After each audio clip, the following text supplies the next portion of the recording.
Dans ce didacticiel, nous allons regarder plus en détail les possibilités offertes par les paramètres de génération de panneaux tours. Pour commencer, nous allons ouvrir un projet contenant toutes sortes de contenus afin d'observer la façon dont Panneau Tour les organise lors de l'exportation. Nous avons ici 3 panoramas, une photo, une vidéo et un fichier sonore, ainsi que des hotspots liant les panoramas entre eux. Observez maintenant l'onglet Génération qui se trouve dans les propriétés du projet. Ces réglages sont indépendants de votre sélection dans la fenêtre principale. Avant de détailler les réglages, observons la façon dont Panneau Tour organise les fichiers rendus. Pour cela, laissez les paramètres par défaut. Nous allons effectuer un rendu en flash du projet en cliquant sur l'engrenage bleu. Celui-ci s'appellera Test. Remarquez que Panneau Tour a créé un fichier flash test.swf et un dossier test.data. Observons le contenu de celui-ci. Dans le dossier Graphics, vous trouverez tous les objets, apparences et liens de hotspot utilisés dans votre projet. Les données relatives à la fonction plan de Panneau Tour Pro se trouvent dans le dossier Map.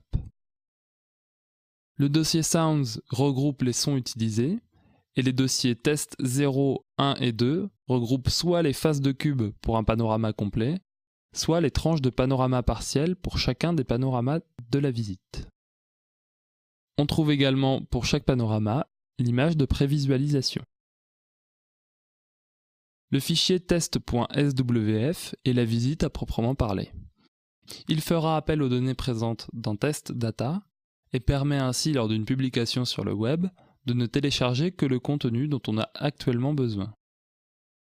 Revenons aux propriétés d'exportation.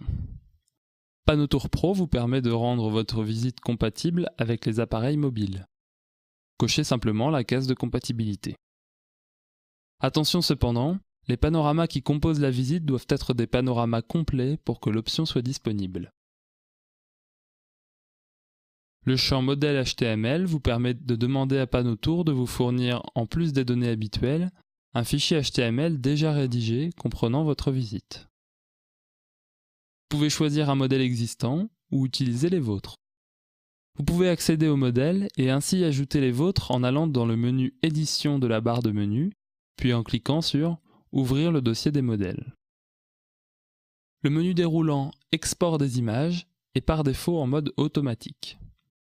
Il décidera donc intelligemment s'il est nécessaire d'exporter les images ou non pour vous faire gagner du temps lors de l'export.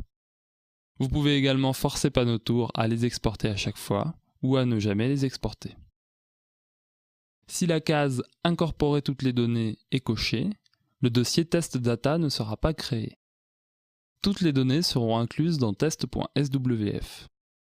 Il sera par conséquent beaucoup plus lourd et l'utilisateur souhaitant accéder à la visite devra attendre d'avoir téléchargé l'intégralité de la visite avant de pouvoir voir quoi que ce soit. Cela peut être utile pour de petites visites ou pour une diffusion locale, mais dans le cas général, mieux vaut l'éviter. Si la case Incorporer les fichiers XML est cochée par défaut, c'est que ces fichiers ne sont pas volumineux et ne nuisent pas à la vitesse de chargement de la visite. Il peut cependant être intéressant de ne pas les incorporer pour des utilisateurs avancés qui voudraient les examiner afin de personnaliser leur visite.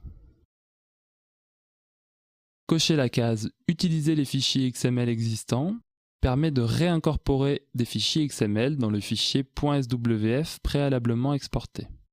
Ne pas utiliser cette fonction si la visite a été modifiée entre-temps. Enfin, l'onglet « Domaine autorisé » vous permet de lister les domaines dans lesquels votre visite pourra être consultée.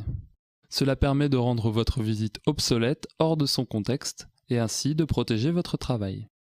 N'oubliez pas que pour que la visite fonctionne correctement, vous devez impérativement inclure l'intégralité des fichiers exportés et respecter la hiérarchie des dossiers.